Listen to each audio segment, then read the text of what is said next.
This is a question that keeps coming up, so we'll go over it again. How much cardio/conditioning should you be doing? Well, first of all, let's distinguish between conditioning and cardio. While cardio is conditioning, not all conditioning is necessarily cardio. Cardio is obviously short for cardiovascular, as in heart and lungs. And cardiorespiratory endurance basically involves the ability of the individual to perform prolonged activity, specifically in bioenergetic terms via oxidative phosphorylation or the aerobic pathway.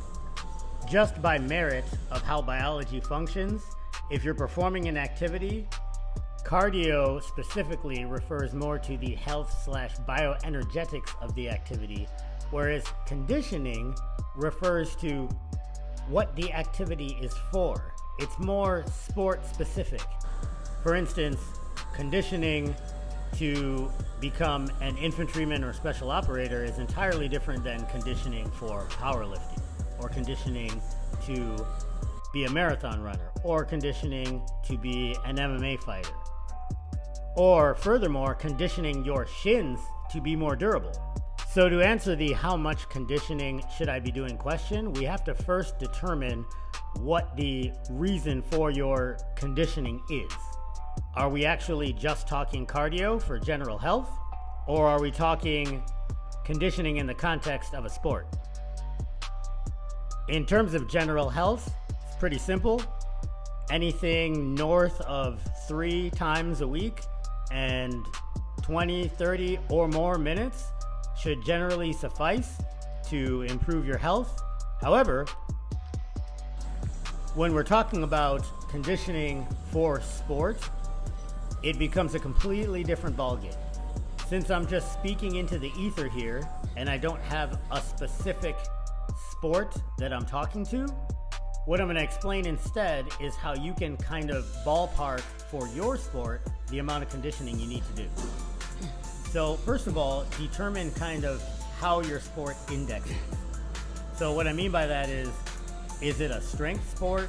Is it a skill sport? Is it a field ball sport? Or is it a pure endurance sport?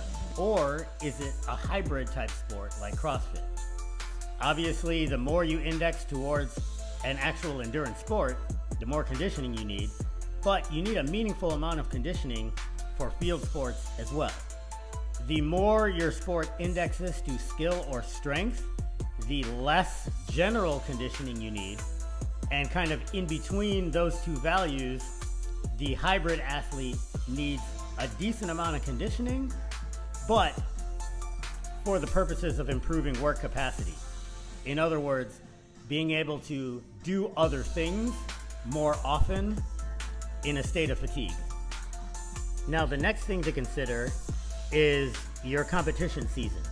Assuming you compete in this sport, if you're in season or preparing for a meet, the more sport-specific conditioning you should be doing, but also the less of it you should be doing because you need those recovery resources for your actual sport.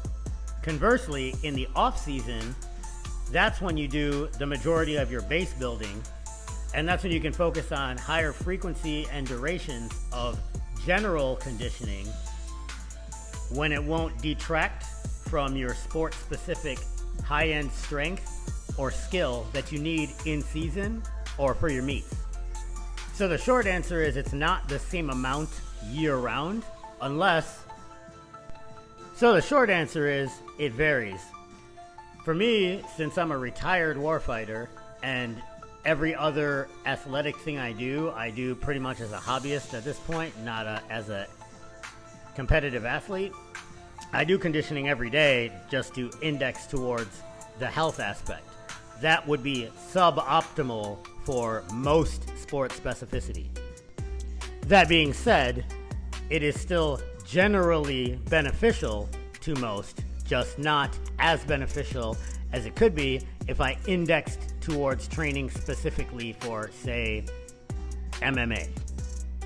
Where for sport specificity, I would trade out some of my bike and step mill time for, like sparring sessions and things of that nature. I would count that as part of my conditioning volume. And that kind of lends into the next area, which is types of conditioning for sport specificity. And that's going to have to be a whole nother video.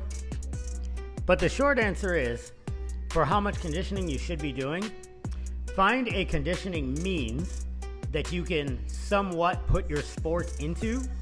So for instance, sled drags, loaded carries are great for strength sports. Sprints are great for field sports. And then if you're an endurance athlete or a tactical athlete, rucking, biking, things where you just grind for a meaningful period of time. Then start with 2 or 3 sessions a week. See how well you recover and whether or not it's impacting your performance in the actual thing that you care about, which is your sport. And then depending on the competition period, add or subtract from that. If you're far off from a meet, base building, off season, these kinds of things, then add more conditioning as you see fit. And then the closer you get to your school, meet, competition season, start backing off the general conditioning, add some more sport-specific conditioning, and then eventually you do what we refer to as peaking, which in some cases means backing off entirely so you can recover for your actual event. Consistency is a superpower. Stay in the fight.